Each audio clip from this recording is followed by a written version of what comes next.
আসসালামু আলাইকুম। Welcome HTML CSS জাভাস্ক্রিপ্টের complete কোর্সের দ্বিতীয় পার্টে। আজকে কোর্সে আমরা কি দেখব সেইটা একটু দেখি চলুন। প্রথমত আমরা আজকে দেখব যে ওয়েব ডেভেলপমেন্ট কী, অর্থাৎ হচ্ছে যে ওয়েব ডেভেলপমেন্ট কী এবং ওয়েব ডেভেলপমেন্ট ফ্রন্ট-এন্ড এবং ব্যাক-এন্ডের মধ্যে পার্থক্য কী এবং টুলসের যে আমাদের যে টুলসগুলো প্রয়োজন আছে সেইগুলো অর্থাৎ VS কোড ব্রাউজার এই জিনিসগুলো আমরা একটু দেখব। তো প্রথমত যদি আমরা বলি যে আসলে ওয়েব ডেভেলপমেন্টটা কী, তাহলে হচ্ছে যে ওয়েব ডেভেলপমেন্ট হলো ইন্টারনেট বা একটি ব্যক্তিগত নেটওয়ার্কের জন্য ওয়েবসাইট এবং ওয়েব অ্যাপ্লিকেশন তৈরি এবং রক্ষণাবেক্ষণের প্রক্রিয়া। অর্থাৎ এতে কার্যকারিতার জন্য HTML CSS জাভাস্ক্রিপ্ট এবং ফ্রেমওয়ার্কের মতো প্রোগ্রামিং ভাষা ব্যবহার করা হয়, যা সাধারণত ফ্রন্ট-এন্ড এবং ব্যাক-এন্ডের জন্য ব্যবহৃত হয়। এখন আমাদের মধ্যে যে জিনিসটা দেখতে পাচ্ছি আমরা এখানে, যে ফ্রন্ট-এন্ড এবং ব্যাক-এন্ডের মধ্যে আসলে পার্থক্যটা কী। ফ্রন্ট-এন্ড ডেভেলপমেন্টকে মূলত ক্লায়েন্ট সাইড ডেভেলপমেন্ট বলা হয় এবং ব্যাক-এন্ডকে বলা হয় সার্ভার সাইড। অর্থাৎ ফ্রন্ট-এন্ডে যে ল্যাঙ্গুয়েজগুলো ব্যবহার করা হয় সেগুলো হচ্ছে যে HTML CSS জাভাস্ক্রিপ্ট, এবং এই জাভাস্ক্রিপ্টের পাশাপাশি ফ্রেমওয়ার্ক হিসেবে নেক্সট.js, রিয়াক্ট.js এগুলো এখন ব্যবহৃত হচ্ছে। এছাড়াও রয়েছে Vue.js। তো আর ব্যাকএন্ডের মধ্যে যে আমরা যে সার্ভার সাইড রয়েছে সেটা হচ্ছে সার্ভার কনফিগারেশনের জন্য ডাটাবেস ব্যবস্থাপনা এবং অ্যাপ্লিকেশনের লজিক সহ পর্দার পিছনে কার্যকারিতা পরিচালনা করা হয়। অর্থাৎ আপনি এখানে নোড.js-এর মাধ্যমে পাইথন, রুবি, PHP এগুলোর মাধ্যমে আপনি ব্যাকএন্ডে যে সার্ভার সাইড লজিকগুলো বিল্ড করতে হয় সেই বিল্ডগুলো এখানে ব্যাকএন্ডের মাধ্যমে হয়ে থাকে, যেটা হচ্ছে যে পর্দার আড়ালে হয়ে থাকে। টুলস ইউনিট যে আমাদের যে VS কোড বা ব্রাউজারগুলো রয়েছে সেই জিনিসগুলো আমরা একটু দেখার চেষ্টা করব। তারপরে আমাদের যে জিনিসটা আছে সেইটা হচ্ছে যে আমরা যে ওয়েব করি, অর্থাৎ what happens when you visit website, অর্থাৎ আপনি যখন একটা ওয়েবসাইট ভিজিট করেন তখন সেখানে কী ঘটে। তো আমরা এটা একটা ইমেজের মাধ্যমে দেখি চলুন। প্রথমত যখন আপনি ওয়েব ব্রাউজারে কিছু সার্চ করেন তখন সেইটা একটা হচ্ছে যে কি আইপিতে কনভার্ট হয়ে যায়। প্রথমে সেটা DNS-এর মাধ্যমে আইপিতে কনভার্ট হয়ে যায়। যখন আইপিতে কনভার্ট হয়ে যাবে তখন সেটা কী করবে, ওয়েব সার্ভারের কাছে একটা HTTP গেট রিকোয়েস্ট পাঠাবে, এবং HTTP গেট রিকোয়েস্ট পাঠানোর পরে এই ওয়েব সার্ভার আপনাকে একটা HTTP রেসপন্স দেবে, যেটা হচ্ছে যে HTML CSS এবং জাভাস্ক্রিপ্টের মাধ্যমে তৈরিকৃত ফাইল। এই ফাইলের মাধ্যমে আমরা যে ওয়েব ব্রাউজার যখন ব্রাউজ করি তখন সেই ফাইলগুলো আমরা কী করতে পারি, দেখতে পারে। যদি আমি একটা ভালো উদাহরণ দিই তাহলে এখানে দেখতে পারবেন, যেহেতু আমি যদি কোড উইথ জসিম লিখে সার্চ করি, এখানে যখন আমি সার্চ করলাম তখন এটা কিন্তু একটা আইপি অ্যাড্রেস কী হয়েছে, পর্দার আড়ালে এটা হচ্ছে একটা আইপি অ্যাড্রেসে কনভার্ট হয়েছে। কনভার্ট হওয়ার পর যখন সে ওয়েব এপিআইতে যখন হিট করলো, অর্থাৎ HTTP-তে গেট রিকোয়েস্ট করলো, তখন সে এই যে আমার যে HTML CSS যে কোডগুলো লেখা আছে এই কোডগুলো দেখাচ্ছে, এবং সেইগুলো আমি এখন কি করতে পারছি, এখানে দেখতে পাচ্ছি।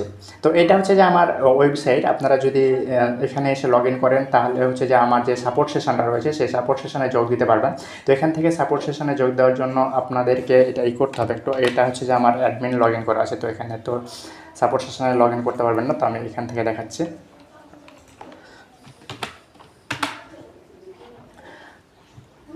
এখান থেকে যদি আপনি লগ ইন করার পর ড্যাশবোর্ডে আসেন, ড্যাশবোর্ডে এসে যদি আপনি সাপোর্টে ক্লিক করেন তাহলে এই যে এখানে সেশন নট স্টার্ট, অর্থাৎ এখানে এখন সাপোর্ট সেশন নাই, তার জন্য এখানে নট স্টার্ট দেখাচ্ছে। যদি আমি সাপোর্ট সেশনে এখানে আপডেট করে দিই তাহলে এখানে সাপোর্ট সেশন থাকবে এবং এখান থেকে এসে আপনারা জয়েন করতে পারবেন। তো আশা করি আপনারা সবাই মিলে এখানে একটা অ্যাকাউন্ট ক্রিয়েট করে নেবেন। তারপর হচ্ছে যে আমাদের যে জিনিসটা দেখতে হবে এটা হচ্ছে যে আমাদের গেল ওয়েবসাইট কীভাবে কাজ করে। এবার আমাদেরকে কাজ করতে হবে যে ইনস্টল VS কোড, এবং আমাদেরকে হচ্ছে কি VS কোডটা ইনস্টল করতে হবে। তো VS কোড ইনস্টল করার জন্য 2026 সালে এসে কি VS কোড ইনস্টল করতে পারবে না, এটা আমি মোটেই চিন্তা করি না। তারপর আপনারা এখানে ক্রোম ব্রাউজারে এসে সার্চ করবেন VS code install. VS code install লিখে সার্চ করলে আপনারা প্রথমে যে মাইক্রোসফটের যে ভিজুয়াল স্টুডিও কোড রয়েছে ওইখানে ক্লিক করে দেবেন। ক্লিক করার পর যদি আপনার উইন্ডোজ হয় তাহলে হচ্ছে যে আপনি এই যে উইন্ডোজের জন্য ডাউনলোড করবেন। আপনার যদি ম্যাক ইউজ করে থাকেন তাহলে ম্যাকের জন্য এখান থেকে ডাউনলোড করতে পারবেন। আপনি যদি লিনাক্স ইউজ করে থাকেন তাহলে এখান থেকে আপনি লিনাক্স ইউজার এখান থেকে ডাউনলোড করে নিতে পারবেন। তো আমার যেহেতু ডাউনলোড করা আছে তাই আমি আর ডাউনলোড করলাম না। তারপরে যে আমাদের যে জিনিসগুলো করতে হবে সেটা হচ্ছে যে বেস্ট এক্সটেনশন, অর্থাৎ আমাদের যে VS কোডের মধ্যে এক্সটেনশনগুলো রয়েছে সেই এক্সটেনশনগুলো কী কী ইনস্টল করা প্রয়োজন। তো আমি যদি আমার VS কোডে একটা নতুন করে নেই, এখান থেকে আপনাদের খুব বেশি এক্সটেনশন প্রয়োজন হবে না। আপনি শুধুমাত্র 2টা এক্সটেনশনের কথা বলি। এটা হচ্ছে যে কোড ফরম্যাটের জন্য আপনারা হচ্ছে যে প্রিমিটিয়ার যেটা আসে এইটা, এখান থেকে আপনি VS কোড ইনস্টল করার পর আপনি এইভাবে আসবেন, আসার পরে এখান থেকে এই যে এখানে হচ্ছে যে এক্সটেনশনে ক্লিক করবেন। ক্লিক করার পর আমার এখান থেকে যে ইনস্টল করা আছে এক্সটেনশনগুলো, আমরা যদি সেইগুলো একটু দেখি, এতগুলো আপনার কিছু দরকার নেই, জাস্ট আপনি হচ্ছে যে ড্রাকুলা থিম অফিসিয়াল আমার যে থিমটা ইউজ করা হয় এখানে, এই যখন আমি এখানে কিছু লিখবো তখন যে থিমে কাজ করবে সেটা হচ্ছে যে ড্রাকুলা থিম ব্যবহার করছি। এবং হচ্ছে যে এটা হচ্ছে React.js যখন শিখবো তখন আমরা নেব এখান থেকে আমরা হচ্ছে লাইভ সার্ভারটা নেব। তো আপনি যখন একটা এক্সটেনশন ডাউনলোড করবেন তখন সর্বপ্রথম এখানে আসলে লিখবেন লাইভ সার্ভার। লাইভ সার্ভার লিখে সার্চ করবেন। লাইভ সার্ভার সার্চ করার পর আপনার হচ্ছে যে এই যে এখানে যেটা আছে, এই যে এটা হচ্ছে যে ইনস্টল করে নেবেন। আমার যেহেতু ইনস্টল করা আছে, এই যে এখানে অটো আপডেট করা আছে, এখানে যে এই আনইনস্টল আছে, এই আনইনস্টল করলে আমার ইনস্টল বাটনটা দেখাবে। আর আপনারা যদি ইনস্টল না করে থাকেন তাহলে এখানে ইনস্টল বাটনটা দেখাবে, ওখান থেকে আপনারা ইনস্টল করে নেবেন। তারপরে যদি আমরা হচ্ছে যে দেখি আরেকটা, সেটা হচ্ছে যে আমাদের কোড ফরম্যাটের জন্য আমরা আরেকটা এক্সটেনশন ডাউনলোড করবো, সেটার নাম হচ্ছে যে প্রিটিটার। দেখি আমরা একটু খুঁজে বের করি এখানে, এই যে এটা।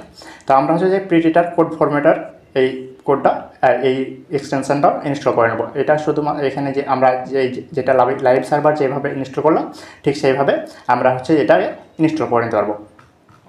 তো এই ছিল আজকের ভিডিও সম্ভবত। তারপরে দেখি আমাদেরকে আর কিছু করতে হবে কিনা। তারপর হচ্ছে যে আমাদের যে কালকে যে এই ক্লাসটা নেব, অর্থাৎ নেক্সট টাইমে আমরা হচ্ছে যে HTML সম্পর্কে ধারণা নেব।